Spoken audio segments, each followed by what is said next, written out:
Best productivity apps for Mac 2019. This was a requested video. Someone asked me what are the best productivity apps for Mac in 2019 and what I personally use. I have created a list for you. This has been an exhaustive list, but it is all the apps that I find really productive on my Mac and I use them day in and day out. They have helped me a lot. If this is your first time here, this is me, Jace. Let's start with the list right now. If you have ever used Mindmaps, if you use Mindmaps, then you need to have Xmind 8. This has been a really helpful app for me because it helps me strategize. I use Mindmaps and it's very good to draw mind maps on your Mac directly. Using this software, this has been created just for mind maps. You can create out entire mind maps and strategize any event, anything that you're planning. Even small things like daily events you can plan on this and strategize and clear your mind. So this has been really useful for me and that is why it is number one on the list. I would leave links to all of this in the description. Some of these apps are paid and some of them are free. I know some of you are wondering what are mind maps. I'll create a specific video about mind maps and how to use them and how they can increase your productivity. But in this, you're just going to see the software link. Number 2 productivity app is Todoist. Todoist, I use this with my entire team. I have this synced across everyone's phones and their laptops, everything, and I monitor it through my Mac. In this, I literally put tasks for the day and who has to complete it. You can assign, you can create this entire thing and share it with your group.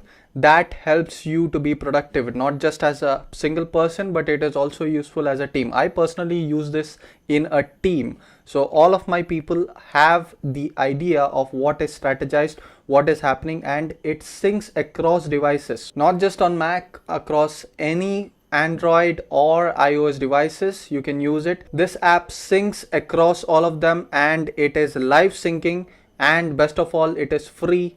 If you have not tried it with your team, try it right now because this is one of the best to-do apps, to-do list apps that I have found and I've been using it for a long time. App number 3. If you have difficulty to remember passwords across all of your platforms, and when you run a business, there are a lot of passwords that you have to remember. Now, I'm not talking about your banking passwords or anything important like that, but general random passwords. These passwords use 1Pass or 1Password.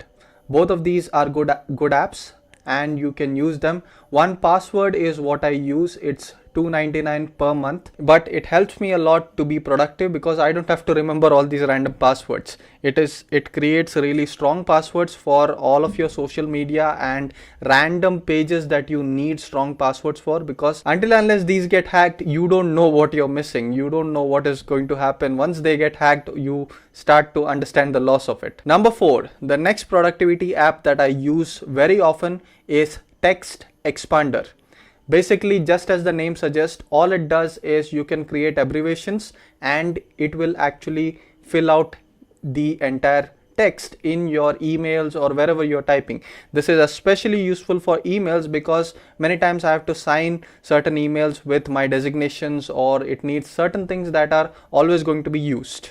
So for that, I use Text Expander. The link is in the description. An individual account will cost you $3.33 if I remember correctly, but it is well worth it. I use it a lot, and once you get used to it, you might not be able to get away from it. Number 5, the next thing I use always is called Otter. Otter is a Mac app that will take down dictation, so you can dictate to your Mac and it will write down. It's especially useful for transcriptions or certain times when you don't feel like writing an entire document. Certain times I feel much more comfortable just dictating something. I use Otter. Otter is free to get started and then there are paid tiers for it. Just try it out. It's really helpful if you like to dictate to your Mac and type out long documents that way. Then this is going to be really helpful. It helps me a lot because it's very much easy to just speak to your laptop and write down an entire speech or something that you have to convey across your tone. It will be much more better if you can just speak it out to your computer. Number 6, the next app that I use always is called PDF Open. This is especially useful if you have to handle a lot of PDFs, if you have to edit a lot of PDFs, if you have to do a lot on PDFs, if you have to sign a lot of PDFs, open, edit, all these things which you have to do when you're running a business. It helps me a lot. This is the best app that I found for handling PDFs on a Mac.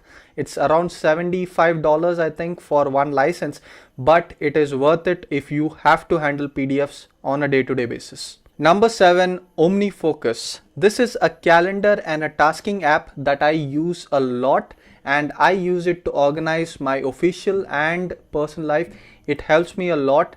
It is very good at calendar tasking and a to-do list. It combines both of these, and it's much more better for a personal use than Todoist. Todoist is good for team management. I use that for team management, but OmniFocus is what I use for personal things. So a personal tasking app is OmniFocus. Try it out. It is really good. It helps you to automate a lot of things. You can do a lot with this, and it's not cheap. A standard license is about, I think, $40. I have the pro version. It's about $80. It's worth it if you use these kind of tasking apps. If you don't go for it. You'll just waste $80. Number 8, last but not the least, Evernote. Evernote is something that I use besides my Apple Notes app. Evernote syncs across through all devices and it stays on the cloud. So these kind of notes that I need later on down the line, I will put it in Evernote. If it is something personal, I will put it down in my Apple Notes itself, because that is personal. It's on my iCloud account. So my diary, all these things, personal diary goes into the iNotes, whereas a general diary, that is like my official life, official diary, that goes into Evernote, because I might need to use it later on down the line, because I might need to find out what I was doing on a certain day later on down the line. What happens is certain times you need to track certain things on a certain day. That could happen later on down the line. So for that, I use Evernote. I don't go for the pro version because Apple Notes is good enough for any of the personal needs that I need, like my personal diary, all of those things. I go into Apple Notes. It goes into the iNotes. But anything that is across multiple devices, I use Evernote for that. Apart from this, I use the Microsoft Office because that is necessary. It's inevitable. If you're running a business, you need to have Office. Even though there are open versions available, that is open source software is available, but still you need to have MS Office. It's the part of life. So that is something that I use a lot. Most of my documentation, official documentation, things that I have to send to other companies, all of those things go through MS Office. And the Office suite, I go for a yearly subscription, 5 computers I can use it on. That license is good because I get a 1 terabyte storage also along with it. So that is also a good thing to have, but only use it if you can do with open source software for Office needs, like the Office program needs, go for it. It's not a necessity. That is why I have placed it last on the list. These are the programs that I use day in and day out. Without this, my productivity would be really problematic. I don't think I would be able to accomplish much. And these are the softwares I know you also will enjoy using. That is the reason I have shared this with you, with my viewers. Most of my viewers are entrepreneurs or business people, and that is why I'm sure you will find these useful in your day-to-day life. And if you have any comments, questions, suggestions, leave them in the comments below. If you are new here and this is the first time you're seeing me, consider subscribing, because I put out a lot of random videos like this, but it will be good to have your support, and let's continue this journey of becoming top successful people in our own lives, and that is what this channel is about. Until the next video, I bid you adieu. This has been Jace for TopEvt. I'll see you in the next video.